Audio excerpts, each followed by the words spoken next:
We'll call our meeting to order and welcome to the August meeting of our Black Mountain Board of Aldermen. This time I ask you to turn off your telephones, your beepers, if you would please. Put them on vibrate. Let us stand and do a pledge of allegiance. I pledge allegiance to the flag of the United States of America and to the republic for which it stands, one nation under God, indivisible, with liberty and justice for all. This time, Pastor Tim Moore of Mountain View Baptist Church will do our invocation. Let's pray. Father God, I come to you in Jesus' name, thanking you for your love and for your wisdom, thanking you for a beautiful place to live here in Black Mountain. And I just pray for this meeting. I pray for all those who lead and serve in government in our town, that you'd give them wisdom, God, to make decisions to the end that Black Mountain would be an ever more peaceful and pleasant, prosperous place to live and work and worship. In Jesus' name I pray. Amen. Amen. This time we'll recognize our Parks and Rec Director, Casey.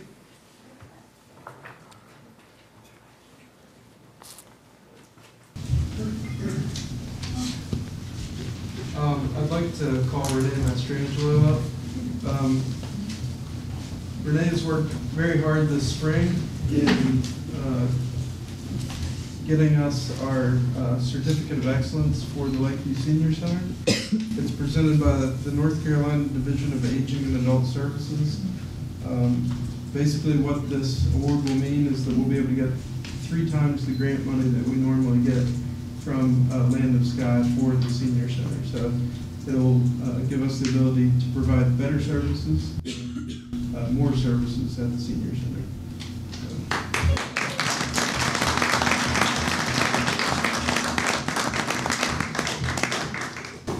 I didn't prepare a speech, but it was my pleasure working on this. It was actually a really good thing. Going through the process, I realized the areas that the Senior Center could improve on and do better at, and throughout the process we added more programs and more services and more opportunities for the senior citizens of Black Mountain to participate in, so I just see it getting better and better.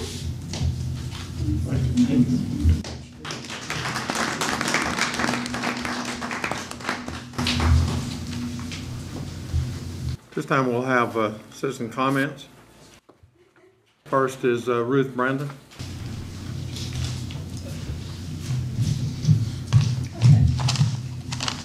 Matt, I saw you on TV. I just wondered if Hollywood has called you yet.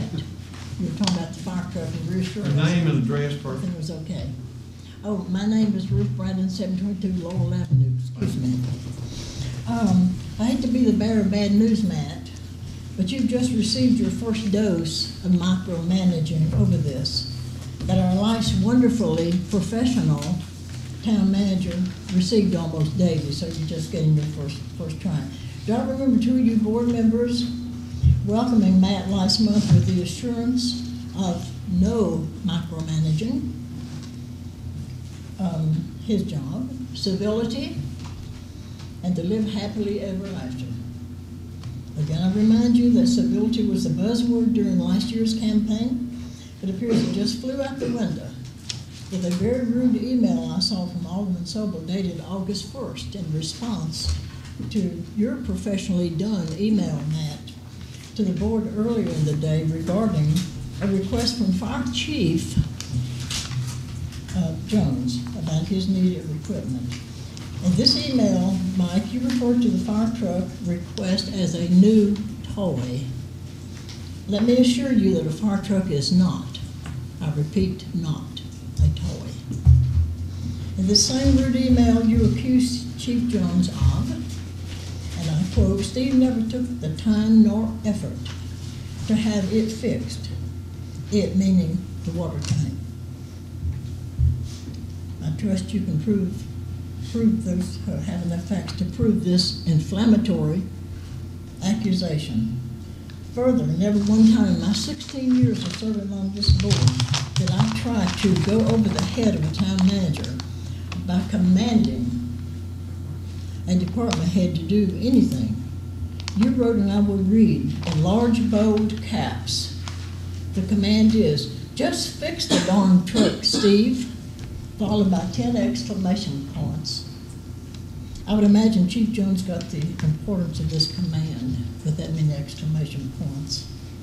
As far as your demanding maintenance records from Steve, that should be the responsibility of the town manager, unless, of course, you have your master's in public administration, in which case you should have applied for his job. My best to Chief Jones for a quick recovery from his recent major back surgery. And by the way, emails from elected officials are public records, so if any of you care to have emails, email this. Thank you. Thank you. Murphy Caps.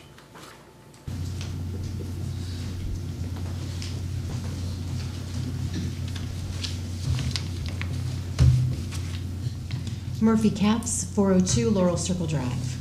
And I come representing the Town Square Project. I am on the steering committee and also the chair of the PR committee. And I come just to bring a report since the last meeting.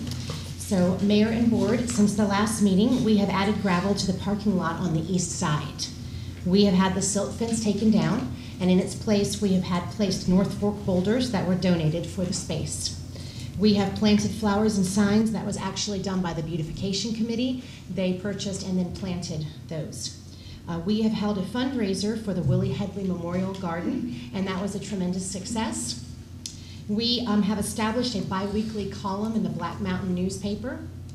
And, oh, that's it. And I'm to introduce myself, and I have. Thank you. Thank you. Kathy Robertson.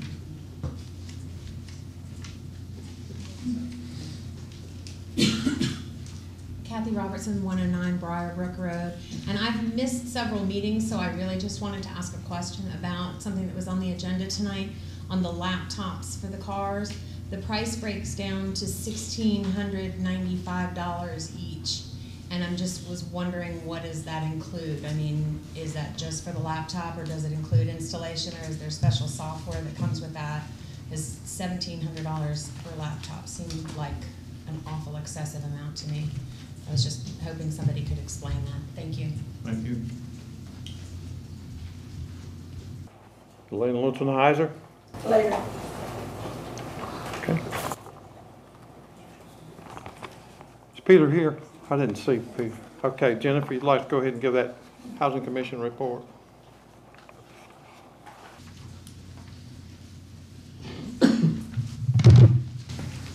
Good evening, Mayor and Board. Since Peter couldn't be here tonight, I will present the Housing Commission report. The Housing Commission currently has no vacancies and a membership of 9 people. July elections for the commission commission officers saw a decision to make no change and extend the terms of current officers for another year. So that leaves Peter Vasquez as chair, Ruth Norton as vice chair, Chad Knight as secretary, and then we have Levon Lindsay, Jeff Hunter, Carolyn Copeland, Phil Bassesi, Bob Pauley, and Nancy Hargrove. The commission has been developing a list of goals throughout the year, and the main objectives are identified by the Housing Commission are as follows: to continue seeking educational resources for the public to learn about home ownership or rental housing opportunities, such as mountain housing opportunities and on-track financial services. To endorse the Neighbor Saves program through the Western North Carolina Green Building Council. Neighbor Saves is an innovative program where participants volunteer, receive basic skills, training, and complete maintenance and energy efficiency projects on each other's homes under the direction of an experienced supervisor. The program aims to help individuals and families save energy and money and to improve comfort and build community. Right now, we do have 2 of our commission members engaged in this program. To encourage a walkable community and other transportation options. One of the often overlooked factors to affordable housing is its proximity to work centers, shopping areas, schools, and mass or public transit. And the commission feels that this is an important item that adds to the quality of life for all residences. They recognize the improvements made so far in town with sidewalks and greenways and look forward to their progress. To identify and pursue grants for affordable housing in conjunction with local agencies such as Land of Sky and Grow WNC. At this time, the Housing Commission does not have a specific project that would require any grants. The Commission participated in a tour of 2 communities within Black Mountain conducted by Joe Quinlan of Mountain Housing. Most notably, the cluster of new homes recently completed off of Bird Road serves as an example of how Mountain Housing is able to deliver the dream of home ownership to more families. This development was constructed in large part by the residents themselves. Each individual or family selected the home design they wanted based on need, passed through the approval process set forth by MHO, and received financial counseling prior to work beginning. Not until the entire community was finished and each home was ready for occupancy were the new residents allowed to move in. The Housing Commission believes this should be a model for future residential microdevelopment in Black Mountain for several reasons, some of which are appropriate scale to existing neighborhoods, respectful of finite resources such as water and land, and focus on community involvement and community pride and ownership not often found in subsidized rental or long-term lease housing. Members of the Housing Commission met with Interim Town Manager Al Richardson shortly after Grow WNC gave a presentation about the organization to lobby support for the town of Black Mountain to join the consortium. The Commission feels that the core focus of Grow WNC fit in line with the issues facing Black Mountain and that we would benefit from being part of a well-organized group with various key objectives, all of which are interconnected and focused on our region of North Carolina. They would like to thank Mr. Richardson and Mayor Bartlett for their support, as well as the Board of Aldermen for their unanimous decision to join the consortium. Members of the Housing Commission have already joined Grow WNC for some of their events and plan to continue attending. The Housing Commission hosted presentations by Matt Siegel, Green Building Director for the Western North Carolina Green Building Council, and Carrie Runtzer-Turner, Senior Planner and Grow WNC Project Manager at its June 19th meeting. The Commission learned about other programs under the WNCGBC umbrella with an emphasis on Neighbor Saves. We discussed additional ways we could encourage affordability within our existing homes and how we could educate residents or provide incentives for homeowners to increase their home's efficiency. The presentation by Ms. Runtzer-Turner focused on the housing work group draft goals developed thus far at the community meetings that Grow WNC has organized. They include promote the development of a variety of housing options that are appropriately priced for persons of all income levels, encourage the development of affordable workforce housing within proximity to employment, transportation services, and recreation, recognize the unique needs and differences of rural and urban communities, and promote legislation at the federal, state, and local levels that support other identified housing goals. Most recently, the attention has turned to amendments to the 2004 Comprehensive Plan. In an effort to be proactive, the Commission began a review of the 2004 Comprehensive Plan to coincide with any possible amendments brought by the Planning Board. Providing direction for the future development of affordable workforce housing, energy efficiency, and a diverse population go hand in hand with vision statements provided in the 2004 plan. The Commission is working on a list of items to present to the Planning Board at their next regular meeting. In an effort to try and establish some additional community involvement and aid our members in working around busy schedules, the Housing Commission gained approval from the Board of Aldermen to move monthly meetings from 10 a.m. on the third Tuesday of each month to 6 p.m. on the third Monday of each month. The next meeting of the Housing Commission is Monday, August 20th at 6 p.m. in the Town Hall building. We invite you to join us and share your ideas. Are there any questions? Thank you. Thank the Commission for the work they do. Next is our consent agenda. You had a copy of the minutes for May, July, the various workshops we had in the regular session. The budget amendment on the salaries of garden interns from a donation. The budget amendment for the purchase of laptop computers. These laptop computers include 18 notebooks, 18 pick-up return computer race softwares, 18 adapters, docking stations, 20-inch monitors, and keyboards. So there's rather quite a bit to that. The beauty part of this is that's not coming out of our taxpayers' money. That's coming from asset and seizure forfeitures that was picked up through BCAP. So we thank our officers for that. The next is the budget amendment for some computer software, $3,900. Budget amendment to paint the Hemp Hill water tank. Those of you that may be interested, this will be gray. Resolution of intent to close unopened platted right-of-way extending south from Craigmont Road to call for a public hearing. And the next is a supplemental agreement for extension on the Safe Routes School Grant. Is there a motion to approve consent items A through G as presented? Any discussion? If not, all in favor say aye. Aye. Opposed? Just one point of interest. That Kentville water tank will be painted spillway gray. Is that correct? Spillway gray. Mr. Sobel was voted 4-1 against his motion of Carolina blue on it.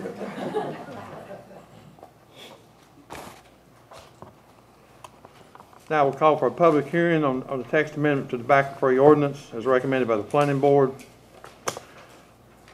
This is to set the policy on a violation of this. You want to address that? Yes. Previously, you passed the tobacco-free ordinance. What this does is just amends it to change the penalty from a criminal penalty to a civil fine. We had some, so it's a wording change that accomplishes that, and that's what you're being asked to do tonight. Is there a motion to open? So moved. In discussion? All in favor say aye. Aye. This time we'll ask for any public comment on this. There being none, does the board have any? Close the public hearings or a motion? So moved. All in discussion? All in favor say aye. Aye. Opposed? Is there a motion to adopt statement of consistency as presented? I make that move. In discussion? All in favor say aye. Aye. Motion to adopt ordinance 0-12-02 as presented or as amended?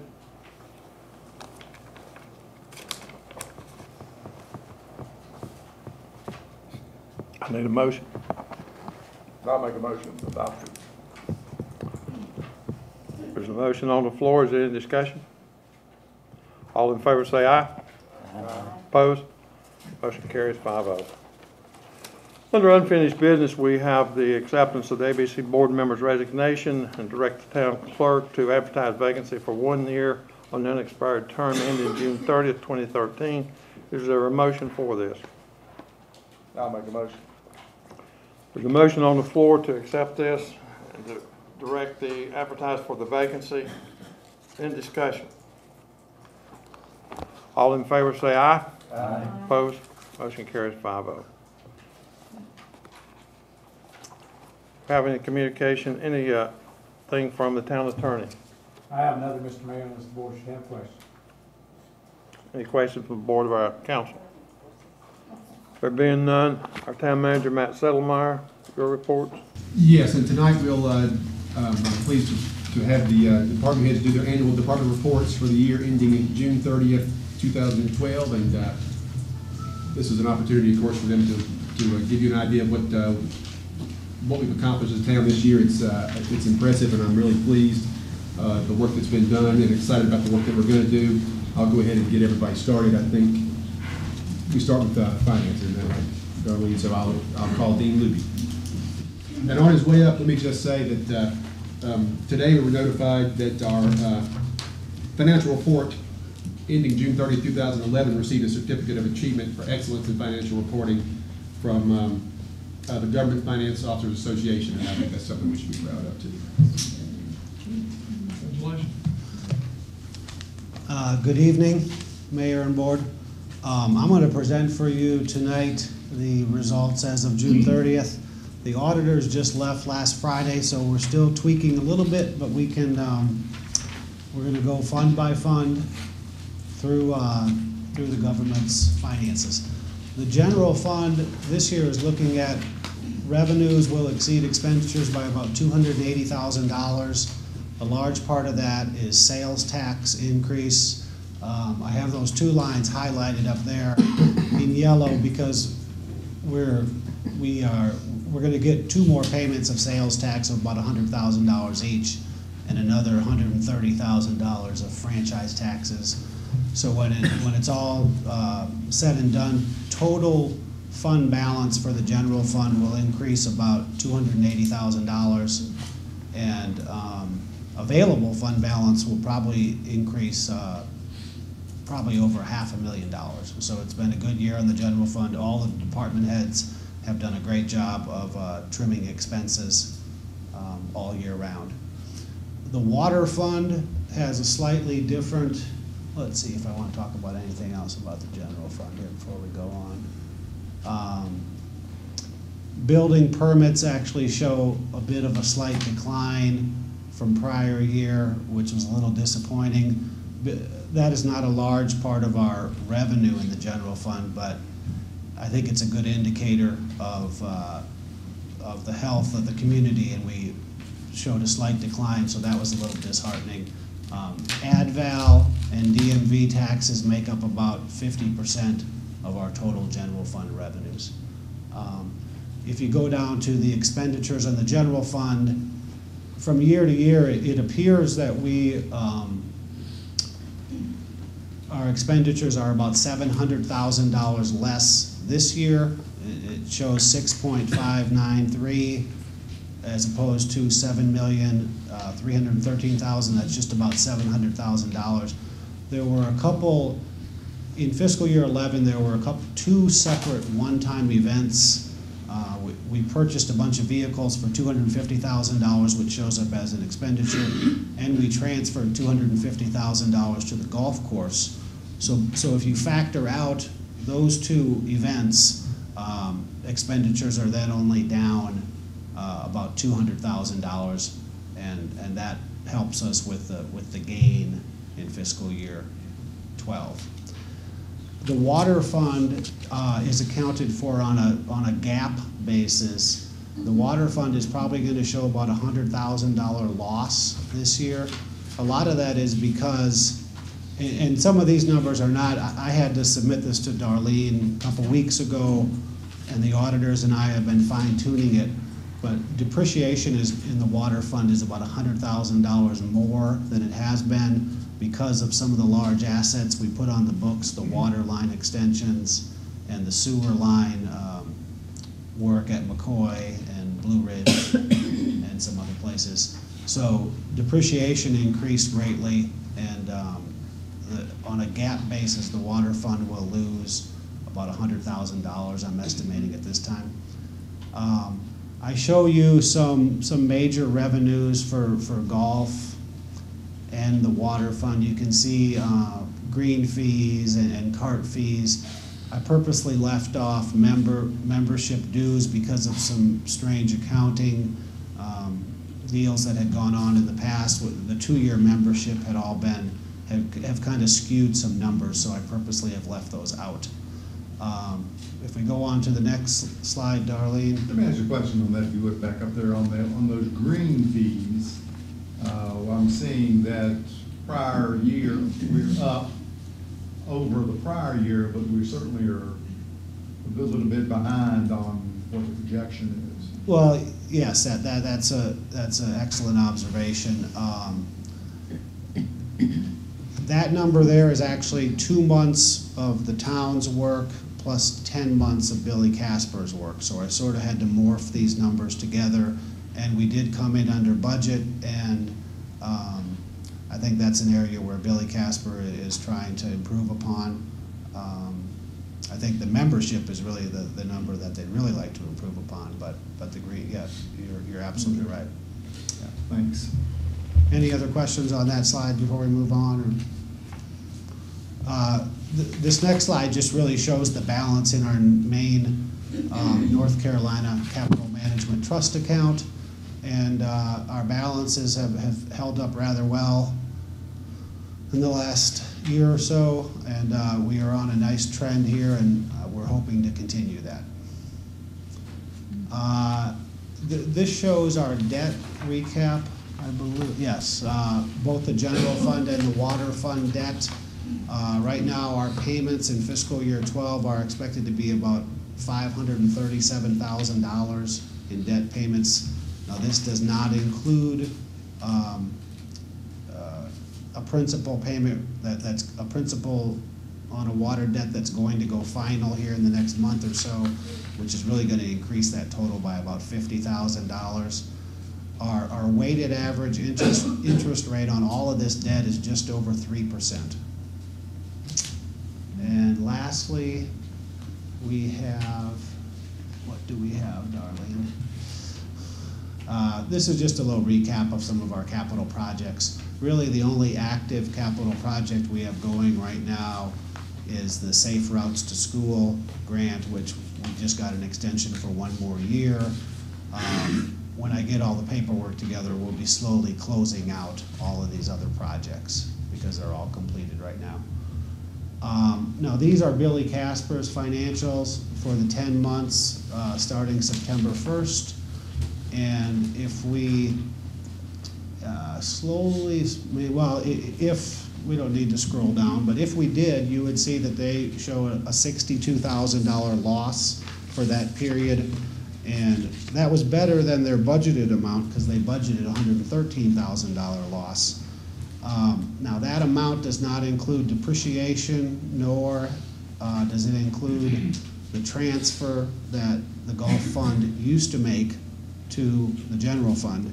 If those numbers were included, that loss gets up to about $130,000, which I did a bit of analysis for the 10-month period going back 7 years, which is just about average for what the town was doing for those for that period of time.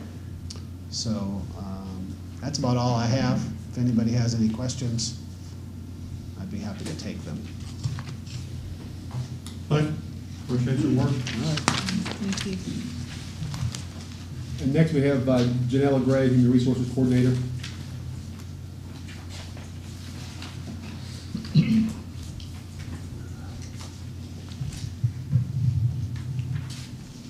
Board. This year, the HR department worked out the logistics of the first satellite classroom located here in the boardroom, which turned into a great classroom. Each Tuesday night, we had 10 Town of Black Mountain employees taking the first of their prerequisite courses to earn their degree. The first course was 1 night per week, starting at 5 and ending at 8:50, continuing for 16 weeks, and that course was CSI 110, Intro to Computers. And this next slide are the pictures of their students in their first class, and their instructor was Jean Finley. The HR department coordinated our first day of caring. We were one of 63 local businesses that joined the Day of Caring effort this past year. We had 14 employees volunteer to go out and work for local nonprofits, schools, and public entities. The town of Black Mountain was paired with Arch Space Charter School. We built compost bins, painted their garden shed, built shelves in the garden shed, plowed the winter garden, weeded, and worked in the library. It was such a success that we've got employees that want to do it again this year. And next, we've got some pictures of our hardworking crew.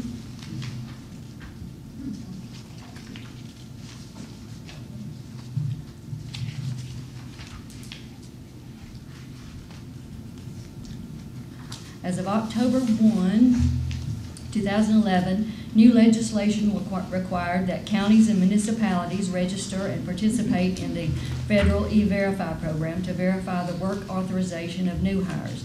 This year, I registered the town on the E-Verify and took the testing as the administrator of the program for October, making us compliant before the October 1 deadline. During the second quarter, I coordinated the annual employees flu shot clinic with Maxim Healthcare. Scheduled and organized the United Way rally for 2012, worked with AB Tech to organize our second class in our ongoing satellite classroom. Our second course was public speaking. The instructor was Rusty Holmes. In November, I planned the retirement party for Don Laws. He retired after 18 years with the Public Services Department. And you can see from the pictures that everybody had a good time. In December, I compiled the annual salary and benefits statement for each employee. This statement lists all the employee benefits and the value of those benefits in dollars, and completed the calendar year-end procedures and to get ready for the W-2s in January. Worked up the personnel budget for the fiscal year 2012-13. This involved putting into an Excel work spreadsheet all the employees and their benefits for the finance director to use in the budget preparation. Implemented the new benefit focus program. As of March 2012, the state health plan went entirely paperless. We had to learn the new implementation of the new benefit focus program to enroll and make all insurance changes for the employees and their dependents. Enroll the employees to get them into the appropriate health care plan for the upcoming calendar year. This year, the annual enrollment was early due to the new paperless enrollment. During the next quarter, we printed the annual W-2s for the town of Black Mountain employees. With the help of the department heads, I worked up the annual employee evaluations and performance goals. This year, the employee evaluations were done a little bit different. We included a form to find out what short and long-term goals each employee is striving to attain with the town. Organized the service award banquet held in February 19th, 2012 for the employees, recognizing employees for their length of service with the town. Employees with 5, 10, 15, 20, and 25 years were recognized and awarded plaques. And in March, Steve Harmon's retirement party. He retired after 30 years of service. During April and May, set in on the interviews for the hiring of our new police chief, Steve Padgett, also for the promotion of the 2 new lieutenants in the police department, Rob Austin and Dennis Bishop. Set in on the interviews for the 3 promotions and 1 hiring in the public services department, Keith Belt, Doug Allen, Chris Sloan, and Sean Beals. And worked with our insurance broker to get us the best dental insurance provider at the best price for the upcoming fiscal year. Entered the new cost of living adjustments to the employees' pay for the annual insurance adjustments. Set in on the interviews to hire the new firefighter position approved in the current budget, Joseph Snyder, and closed the fiscal year end. Thank you. Janelle, just a second. We've got about 8 boards and commissions. Do you know if we have any type of orientation procedures that we do with those various boards? Not that I know of. If you would, take a look at what some of the other towns are doing with that. We're pointing a lot of new people to these boards, and maybe we need to get together and just work up some type of orientation program, because for the new boards, a lot is placed on their shoulders without being properly prepared for it, I feel. Okay. Thank you. Now our town clerk, Darlene Misted, with her presentation. Highlights for this past year, the 2011 and 2012. I attended School of Government seminar, open meetings, and public records. They have that annually, and I plus the other admin assistants like to go to keep updated on what's new. Town of Black Mountain Christmas Parade was December 3rd. We had 2 of our newly elected aldermen ride in the golf carts. There were 2 employee lunch and learns. One was avoiding the holiday spending hangover in November, and Love Your Heart in February. And then also took the CPR, AED, and first aid classes taught by Battalion Chief John Wilson in January and April. We implemented a new advertisement that is hopefully helping the community to keep in touch of what's coming up. It's a weekly town hall ad in the Black Mountain News that began in February. And it's always on the second page. We're guaranteed that spot. And if you look at the bottom, you'll find it there. In March, the Town of Black Mountain Code of Ordinance was posted on our town website. And in March, we also had a ribbon cutting groundbreaking for Town Square property. And then in June, we had the appointments for the boards and commissions members. And in June, we also had a thank you Al Richardson party. And then, even though this isn't part of this year, On July 3rd, we welcome Matt Settlemeyer and his family. Now, these are the pictures that go along with what I just told you. These are the gals that went to the Open Meetings and Public Records Seminar. And these are the infamous golf carts that we get to ride at the Christmas parade, with Maggie Tuttle and Don Collins joining in this past year. These are the 2 lunch and learns I mentioned. This is the ad that you'll see on the second page of the Black Mountain News every week. It has announcements, events, and scheduled meetings, and it's updated every week. This is what you find when you click on Muni Code on our website, town website. Then you can look up the Code of Ordinances either by the chapter, or you can even search with one word. It'll let you find what you're looking for. This is the ribbon cutting groundbreaking ceremony. We had ominous clouds on top of us, but it didn't rain to keep us away. The ribbon cutting and the groundbreaking. And this was in June and July. We appointed new members to the ABC board: Larry Harris, Greenways, Jack Williams, Don Wilson, and Becky Janes. Historic Preservation, Roger Rio and Stephen Parrish. Housing Commission, Peter, Jeff Hunter, and Philip Bassesi. Recreation, Al, I can never pronounce his last name, I apologize. Degatano, Brian Burpo, and Judy Eubanks. Planning Board, Jesse Garner, Evie Gouge, and Don Trutwin. Urban Forestry, Andy White and Andrew Wagner. ZBA, Archie Perteller Jr., Bob Polly, and Cheryl Milton. And these are some of the slides we took at Al Richardson's thank you party. It wasn't a goodbye party because we've seen him several times even since he's left, and we enjoy it every time he comes by for a visit. Of course, his better half is there in the picture, Betty, and all of us enjoying. We signed in on a big card telling them how much we appreciated him when he was here for those 6 months in the interim. And then we welcomed Matt Settlemeyer and his family on July 3rd. Actually, he was here July 2nd. And we had an early morning brunch. And you see Keith getting the first handshake. The 3 children, this is Jack, Celia, and Pfeiffer. And this is Ellen. This is Matt's wife talking to Alderman Collins. So that's my presentation. Are there any questions or suggestions? Thank you. You're welcome.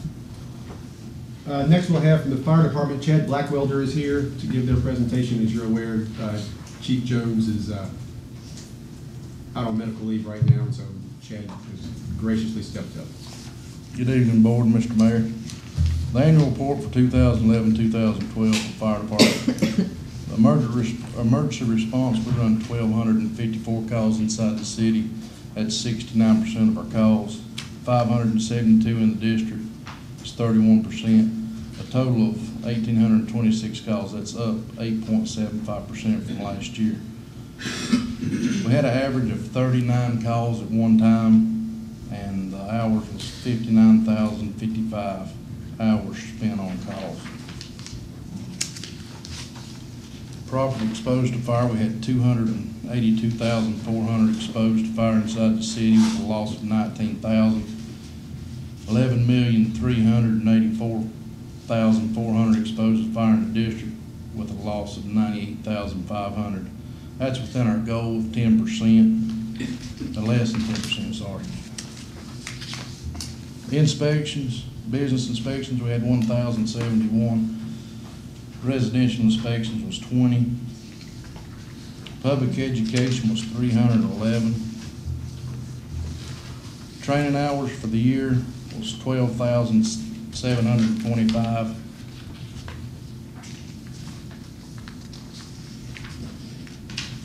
Volunteer extra duty hours was 1,385 hours spent volunteering at the station. They help clean the station, check equipment, and standing by for calls. Thank you. Thank you. Can I ask a couple of questions, just real quick? In those calls, those are both for fire and for the rescue, correct? Fire, medical, rescue. Okay. Also, do those numbers at all include responses to traffic accidents? Do we go to traffic accidents? Yes, sir. Okay. Yeah, that's all alarms. Anywhere from car wrecks, fires, rescue, everything. Okay, thanks. Mike, to clarify what you're saying there, that does not, the fire department does not go if the call comes in that there's a fender bender. They don't go out for that. That's handled strictly by the police department. So they don't run every wreck. So they just go to the wrecks if the dispatcher, I mean, if there's a need for the rescue? That's correct. Okay. It's not like asphalt where they run for every single call? Okay. Thanks. Currently, how many volunteer firemen do we have? How many volunteer firemen do we have on the list right now? Auxiliary, I guess that's the word for it. I'm not exactly sure. I can get it for you. I think it's pretty close to 40. 42, I think, close. Yeah. We'll get that in the Good. showers. We'll get that. And when you look at the loss to the property exposed to the fire, they've done a darn good job.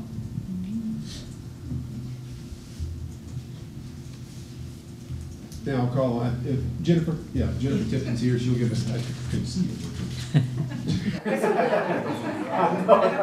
Stand up, Jennifer.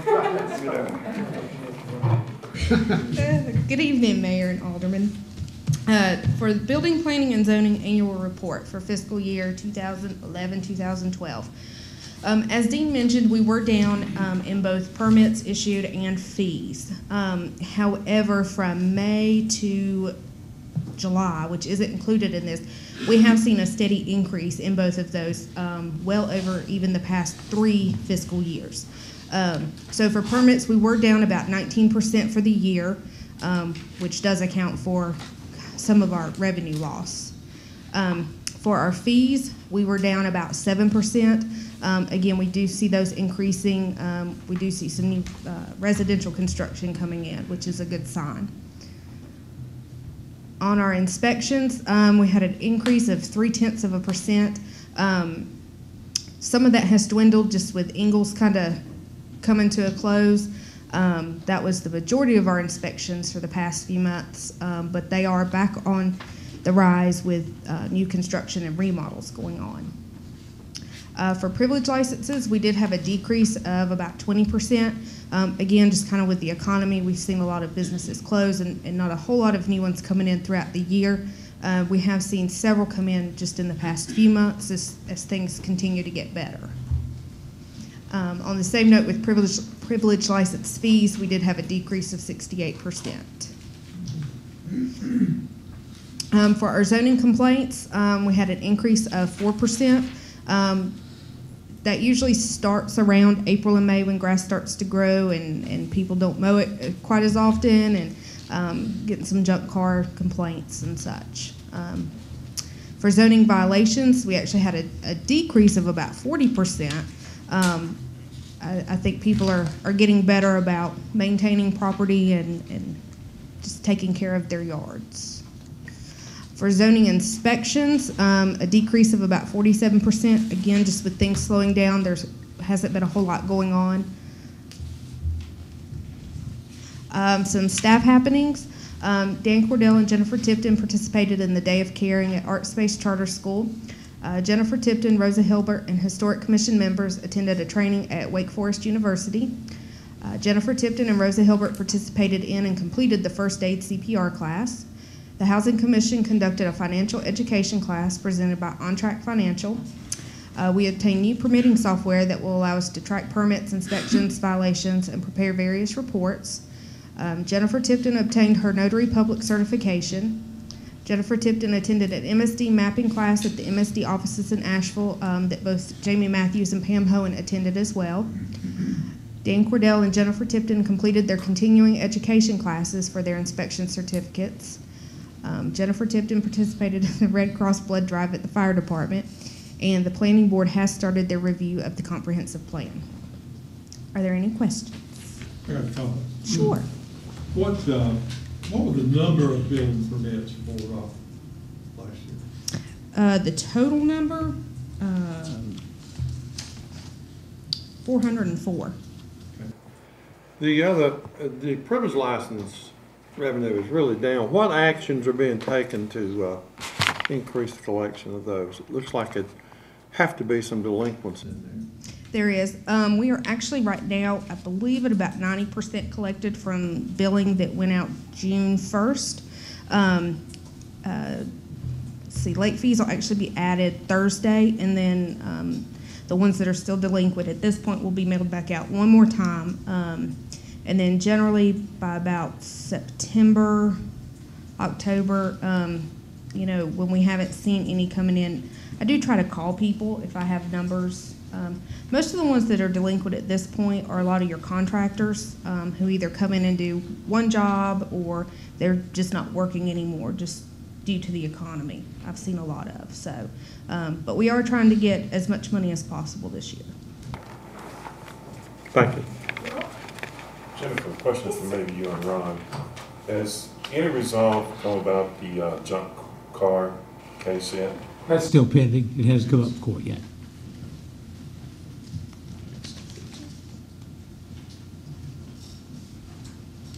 Now we have Chief Paget, the Police Department. Chief.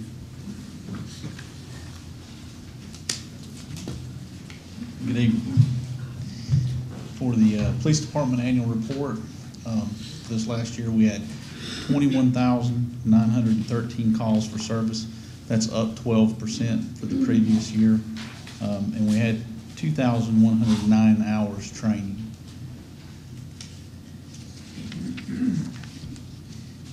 If you'll notice in the blue is the fiscal year 2010-11, and the red is the 2011-12, comparing the two. Incidents, we had 404, which is up 14% increase over last year. The citation charges were down, 783 was the total. Total arrest was 384, which was slightly up. Total charges was 602, which is also slightly up. The traffic accidents was 218, that's a 5% decrease. Drug violations was 109, and the DWIs was 36. They were down for the year. Some of the events that we had in the last quarter of the year, all officers here spoke with the preschool classes at the First Presbyterian Church on bicycle safety, and we also assisted Black Mountain Parks and Recreation as they conducted a bicycle rodeo at the First Baptist Church. This is a good way for the officers to be able to interact with the children and kids. The second one we hear is the police department provided an accident reconstruction officer to assist on high school students who are taking college criminal courses in criminal justice. By assisting with these courses, we were able to educate the students on the basics of motor vehicle crashes. And in this type of class, we also were able to raise the awareness in students about the major causes of traffic accidents, such as texting and driving, speeding, underage drinking and driving, and inattention. We continue to participate in the Governor's Highway Safety Program. Some of the recent events were Booze It and Lose It, Click It or Ticket, No Need to Speed, and the Motorcycle Awareness. We performed several checking stations throughout the town limits in this period. The Ridgecrest Rally is an annual event held at Ridgecrest Conference Center. Christian bikers from all over the country come and pay their respects to fallen soldiers. We escorted these motorcycles to the Veterans Cemetery where they had a devotional prayer for the soldiers and their families. And we also completed our annual daytime firearms certifications and ballistic shield training. The ballistic shields were purchased through drug forfeiture monies from BCAT. These shields are used for active shooter scenarios along with recovery techniques. And again, these were purchased through the BCAT forfeiture monies at no cost to the taxpayers. And finally, the reserve hours, we had 1,824 hours that was donated voluntarily to the reserve. If we had had to pay someone, that would have cost the town $26,904. They also helped through the Sourwood Festival, that we had no major incidents during the Sourwood Festival, and it was a very good year. Any questions? Well, with the auxiliary, like I say, they do a great job. What do we do for them, Steve? Do we furnish them anything, or? We do. We furnish them as far as they're required to have a state hold their certification in order to be able to be a law enforcement officer in the state. So we do hold that certification. Of course, we do also purchase the uniforms and some of their equipment. And that's something that they chose to do, to volunteer back to our community, to give back to the community. Thank you. Steve, could you explain just what BCAT is? And I know we had a question about the computers. If you will explain that. Sure. BCAT is we entered into a contract, the town did through BCAT, that provides different services for us. One of the services they provide is undercover agents in case we have any type of huge incidents. It's a great resource to be able to pull from. We also use those on some of our prescription fraud cases. They also cover that for us. And these are drug forfeiture monies that come through, and by entering into that contract with the county, we're able to pull from some of those monies. I can answer you. Any other questions? Did the dog come that way?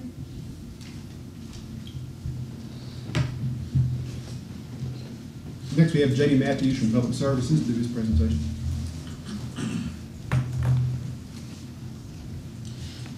Evening, Mayor and Board.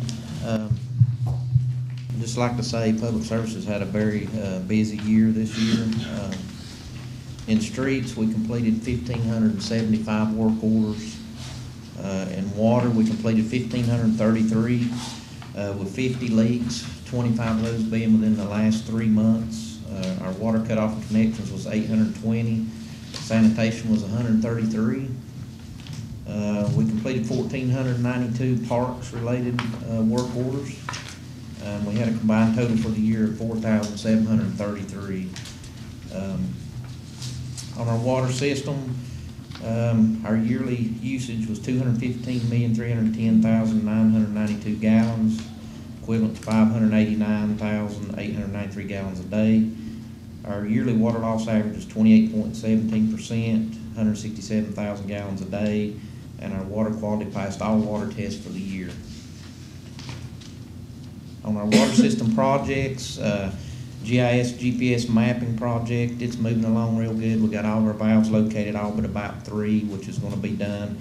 But they've already, Mark and Steve Harmon and Mark White's already started on doing the water lines. South side of town should be done this week. Carolina Heights project, Mark White, Jesse Gardner's working on that. It's moving forward. They've already got the surveying done, so that's in process. Infield water tank, it was on hold because of some water issues bubbling the primer and stuff, but they gave Mark a call today and said they would be back on track next week, so that'll be moving forward. Our hydrant testing, all the town hydrants in Black Mountain's complete. We're working on Asheville now. They should be done by the 23rd of this month. That'll be complete. We had water line installation, 240 foot of 2 inch. That's completed, Vena Road. We had the level indicator in Black Mountain State's water tank. It broke. Mark had that fixed. Done a good job on that. Some of our infrastructure projects was a 16th hole underbrushing at the golf course, which turned out very well, I thought. And you know, I'd like to thank John and his crew at the golf course. I'd like to thank our crew, thank Stevie Lytle and his crew. They done a great job, as you can see on the pictures. They probably cleared out a half acre or more, and it don't even look the same, and lets a lot more light and air in there, so it should be a lot drier place to play golf for sure. On our infrastructure activities, we trimmed right-of-ways, mowed right-of-ways, stormwater ditching, asphalt patching, curbing, street sign maintenance, which a lot of this stuff we do every day. We're still in the process as I speak. On our parks maintenance, Lake Tomahawk, we've mulched sand playground, which is stuff we have to do every year to meet up to regulations. Had several volunteer groups through Parks and Rec. I'd like to thank them because they're a big vital role in helping us out. Gray Eagle, we built new gates. We've done excavation, cleaning up, building parking lots, building trails down the community garden. We removed trees. Carver Center, we've had carpentry work, lining doors, painting. Swimming pool, we pressure washed, cleaned. General maintenance, got it ready, passed all inspections for the year. Mowing, greenway maintenance, installed new backstops. We repaired all the chain link fence at the ball field. I'd like to thank Blue Ridge Fence for that. They've done a great job on that. We had new gates put at the training ground plus community garden. Mulched around trees downtown. We took back part of the First Ink contract to save the town money. We've had one crew mowing grass all year long, and of course, as wet as it's been, I don't think they've ever got caught up. So that's been a big part too. And also, we replaced thermostats in all the public buildings that we could to try to save money. And in a year's time, it should really show, because you can set the thermostats any way you want them through summer and winter. Lakeview Center, our building, Gray Eagle. Administrative projects, we had an emergency action plan, the Army Corps engineer. Me and Dean had been working on that. We finally received the emergency action plan, but now we've got to get with the Division of Environmental and Natural Resources, see what kind of scope of work we're going to have to do. Safe routes to school, I'll be working with Jill Edwards. She's only been with us a couple of weeks now, so I look forward to that, working with her on that. Montreat Road sidewalk, I've been working with Jesse Gardner. He's actually putting a proposal together for us. Asphalt overlays, street striping, bridge inspections. We got our bridge inspections completed. That's finalized. We only have to do general maintenance, which is stuff we can do in-house, which is good news.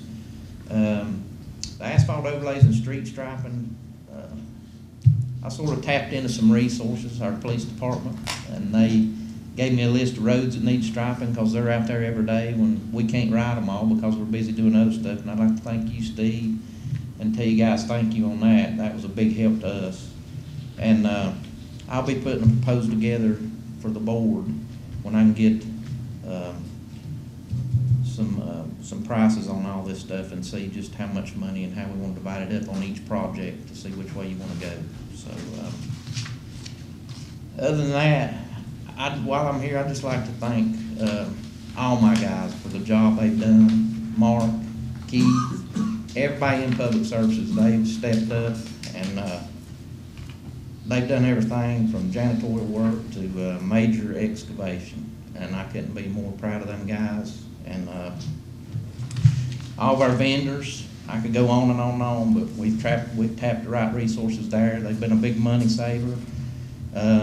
We're in the process. A lot of the guys has already got their CDL license. We hope they can complete that, and that could be a possible savings for the town too, because that could drop our insurance rates. Also, we went to 410s. I don't know who all's aware of that. I guess everybody, but we are never below 8 people coverage, which that helps our guys, which I think they deserve, and plus it helps the town because that's another money saver. And we look forward to striving forward for the next year and look for ways to save money because I don't think our economy is quite where it needs to be. And we'll look for more resources. And I'd just like to say thank you. And if you have any questions. How many men do you have?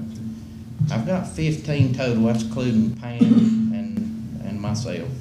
But we all play a vital role in the department. And but you take out me and Mark and Keith, and you got your supervisor out there every day.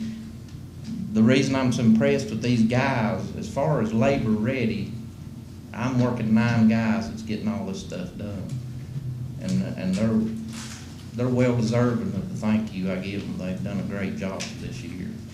They really have. One of the questions I wondered, do you have any?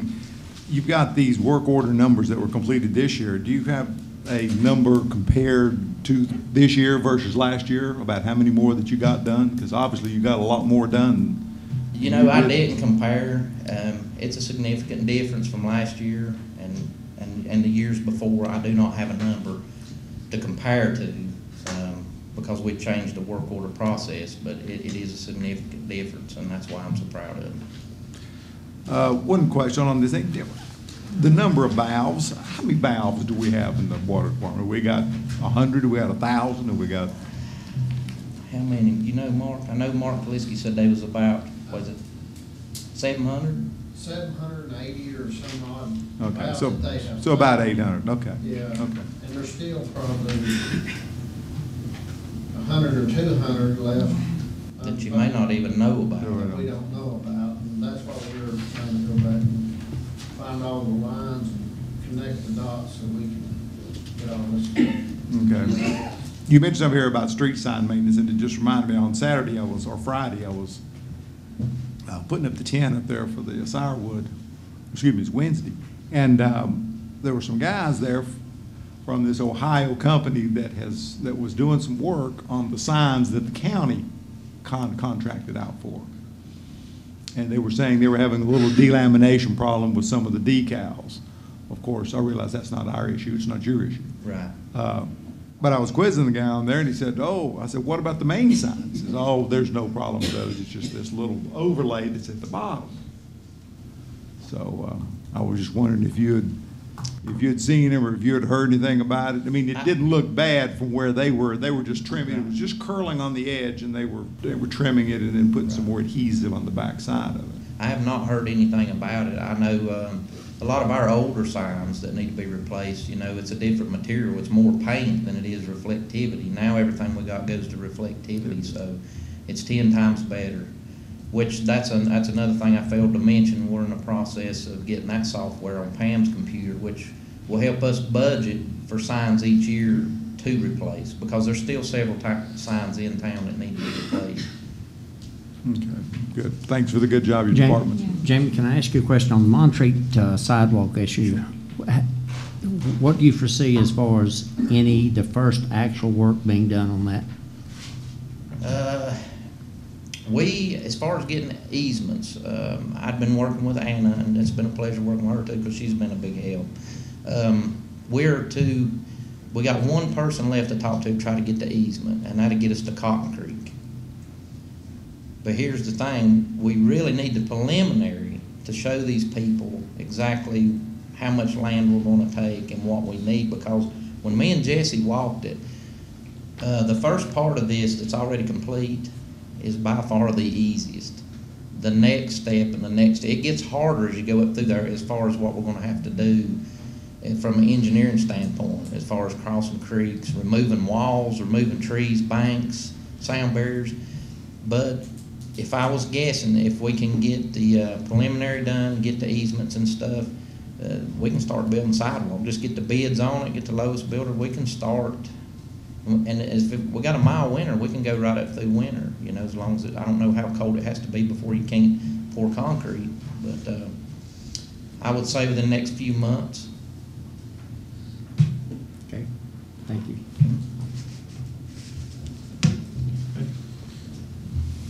Thank you, Jamie. I think finally we have Casey Connor from Recreation. Mayor, Board, last but not least, always last. Let's see, to explain. First in our heart. That's right, that's right. To explain these numbers a little bit, I've got everything broken down into categories. The programs offered, the second line there, the 1,120 registrants, that's the number of people that registered for those 19 programs.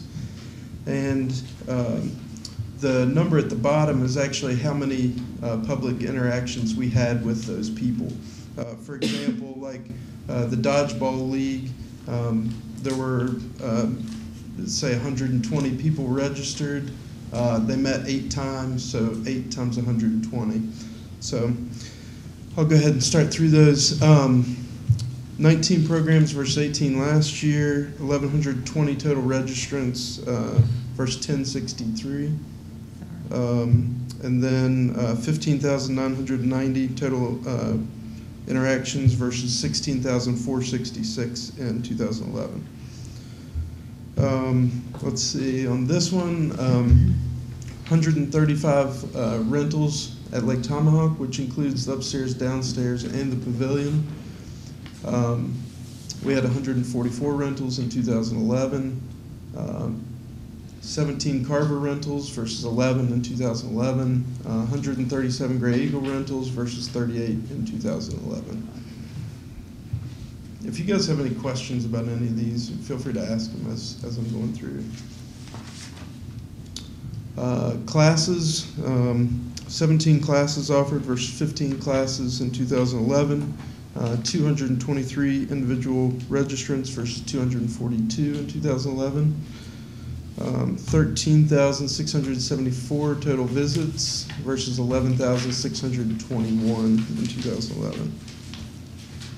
Safe Routes to School and Eat Smart Black Mountain, we had 11 programs offered in 2012 versus 12 programs in 2011. 665 individual registrants versus 1,012 in 2011.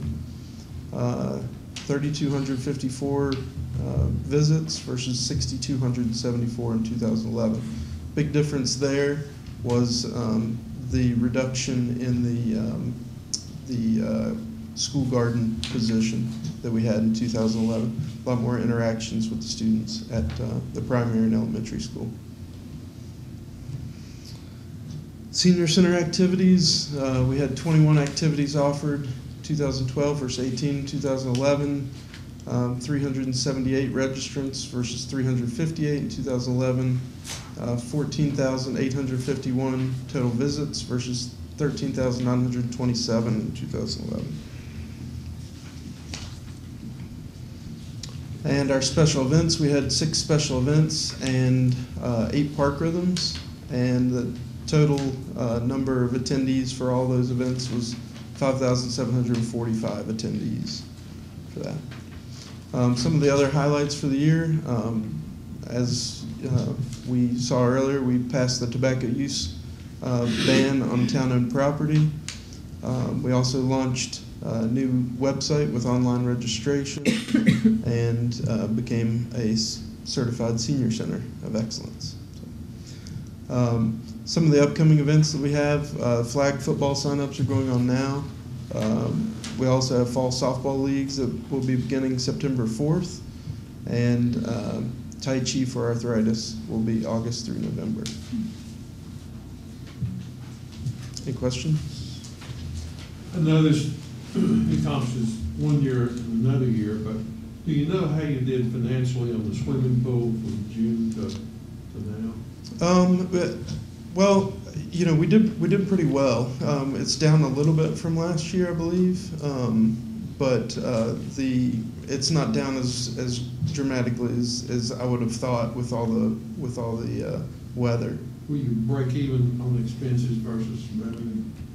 We should come really close. I think we will actually. I'm hoping that we'll actually come out a little bit ahead. I can actually. Probably the October meeting, I can give you guys an aquatics presentation and give you the breakdown of all that. I like to have it broken down for the entire summer. Right. It's easier to compare apples to apples that way. One other thing I don't think you touched on that I've been impressed by is your disc golf. How'd your tournament go? It went pretty well. We had, let's see, I think there were 18 people that signed up for it. And then we've got another one coming up in September. And, you know, as some of you guys know, we've got a lot of staff turnover right now in our department. And so once we move through that, we'll get going on some of the projects like the sponsorship of the disc golf course and stuff in the fall. Casey, any idea of why your restaurant business went down? Well, there's a couple reasons. Which You have 15,990 restaurant visits versus 16,466 in 2011. Yeah, some of the programs like youth basketball, we have eight games plus 14 practices. So if we have 125 participants in that, that comes out to X amount of visits. If that decreases, say by 10 people, it'll dramatically drop the number of total visits without dropping the total number of of registrants by very much. So. What the rentals on Great Eagle, Mhm. that's pretty substantially, almost 100 more. Yeah. Over those. We in the past year, we've had two different groups that have rented the facility on a weekly basis. We've got one group that rents on Wednesday mornings. It's a nonprofit, and we've got another group that rents on Wednesday nights. So you expect this to be an ongoing thing then with those? Yeah, I do. As you're well aware of that, there is a problem on that bridge, and you've been looking into it, I know. Yeah, at Lake This is the Tomahawk? bridge that at the right where Park Rhythms is. Yep. Yep. And some of those that composite board is warping on that. Yep. Yep. Teresa Tatham had taken me down there and showed it to me, and I crawled up underneath it and looks to me like that basically really they missed a row of screws, because if you have screws on the outside of both of them, and when they have one row, but it's not in the center, it's Right. closer to the lake side. Yep. And if you had one that was equal distance on the other side, I don't think that you would have the warping on it. But that was just an initial observation. But I'm just wondering, what have you found out from the manufacturer in Alabama? They actually said that it's not under warranty, and because of the Trex decking, which is basically the plastic grocery bags that have been recycled and pressed together, that during extreme heat, that will warp and bend and not go back. So they're actually getting me some specs on what it will take for us to take those boards out and replace them. And most likely, I'll get with Jamie and we'll figure out the best way to get those out. If you look at it now, there's actually kind of an L bracket that on both ends of those boards. And so there's some way of loosening something underneath so we can slide those boards out without having Well, that's to probably that one row of screws. I mean, it would seem to me, just from observation, that if you put another row of drill some holes and put a bolt, 2 bolts in each board, like is on the one side, it's probably about 4 feet to 4.5 feet in. Right, right. And if you did something, that's from the lake side, and if you did something like that from the creek side, from the golf course side, you could probably pull those boards down. I mean, could you please ask them about why they only have one row of bolts on that thing and why it's not centered? Yeah, yeah. Thanks. Yep. Thank you. That's all the presentations that we have. I'll just say briefly, I of course wasn't here for the year that they just reported on, but as an observer of it, I would say it's quite impressive the work that's been done. I think we could all be proud of the staff that we have and the work that they do and their efforts to be as money conscious and responsible and as efficient as they can. And hearing these presentations, I know that just as an observer for the upcoming years, I'm very proud of them. Absolutely. I speak for the board. Also, we all are. This time, does any of the Board of Aldermen have any communications they'd like to deliver? There being none, we have citizen comments. Elaine Lunchenheim. No, I'll pass, thanks. Ruth Brandon. Ruth Brandon, 722 Laurel Avenue again. And by the way, thank you all the department heads. Those were wonderful presentations. It shows the citizens of this town, the taxpayers, where their tax dollars are being spent. Excellent, excellent reporting.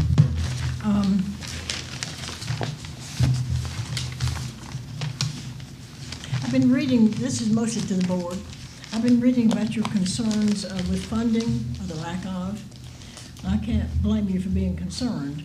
At a budget time, 3 members of the past board voted to increase the property tax rate by 4.5 cents per $100 property valuation.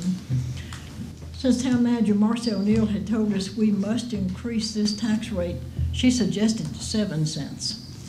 Because of payment, one thing, payments to be made on the very expensive and costly purchase of the town square property. The need to maintain town services at the same level and to not have to eliminate any more employee positions. Alderman Brown, Joan Brown, don't know if she's here tonight, Alderman Showers and I listened to Marcy and voted accordingly. We were, of course, ridiculed by the board members because we'd heard all the pie in the sky projections of the humongous property tax revenue from the New Ingalls warehouse and other things, but we stuck to our confidence in the town manager's projections. The same three board members also voted to levy a 20 cents per household per day, a garbage fee, which brought a campaign promise from Alderman Sobel that if he were reelected, his first item of business after his installation would be to ask for a vote to abolish this fee. He did, and you did. And this action cost the town $150,000 for the rest of that fiscal year, plus another $300,000 for this year, for a grand total of $450,000 loss of revenue. So today you find yourselves in the precarious position our town manager warned us about. And to add to this problem, of course, is a loss of property tax revenue again from the sale of Highland Farms to Givens Estate and their exemption. Plus you're added new worry about the anticipated, again, property taxes from Ingalls not being as high as you thought. You'll just have to bite the bullet. And I firmly believe there are enough level-headed people on the board to do just that. I have confidence in you and your town manager that we will all survive. Thank you. Is there any objection to adjourning? There being none, I declare us adjourned.